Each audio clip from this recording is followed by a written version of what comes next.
Namutikwa w'enkuba eyatandise okufudemba mu matumbi budde ku ssaawa nga 8 ogw'ekiro ku kyalo Taikati mu disitulikiti y'Ekweni yaleese abantu 6 nga mbuyaga abakunukkiriza mu 10 nga bali mu mbeera mbi nga n'abawera bakoseddwa ekibamba kino. Abantu banako bafudde bava mu nju emu okuli Kevin Kapkwom mukyala we Sarah n'abaana baabwe 2 okuli ow'emyaka 5 n'ogumu ng'abadduukirize bagenza okutuuka ng'ettaka lyababutikidde dda. Balirwana baabano nabo okubumbulukuka kw'ettaka kuno tekwabataliza nga muwala waabwe ow'emyaka 5 ettaka lyamutiddewo ate bo ne bafuna ebisago eby'amaanyi. Among the 6 people we lost, 4 are family members,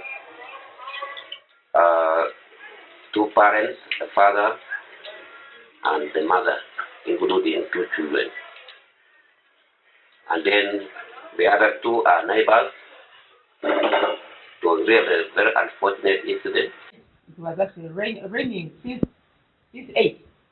The whole night it was pouring, and I got information right early morning around 6:30. Abatuuze nga bali wamu n'abakulembeze mu kitundu bakoze butaweera okutaasa ababadde bakyali abalamu wamu n'okunnyulula emirambo gy'abafudde.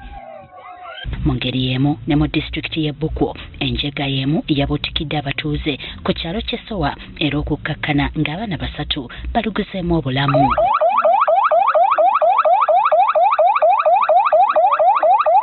We came up with a total number of around 300 people who need to be relocated from those areas.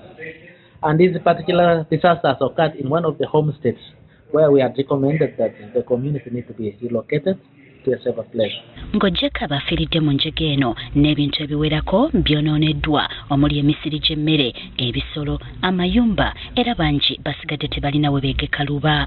A lot of gardens have been swept away, so we shall now get an assessment to see what actually has been destroyed. We have also communicated to the communities using our megaphones to let them leave those spots to go into safer areas. And bring any assistance to the people, like in terms of canvas, in terms of food, and we shall now see how the ground will be.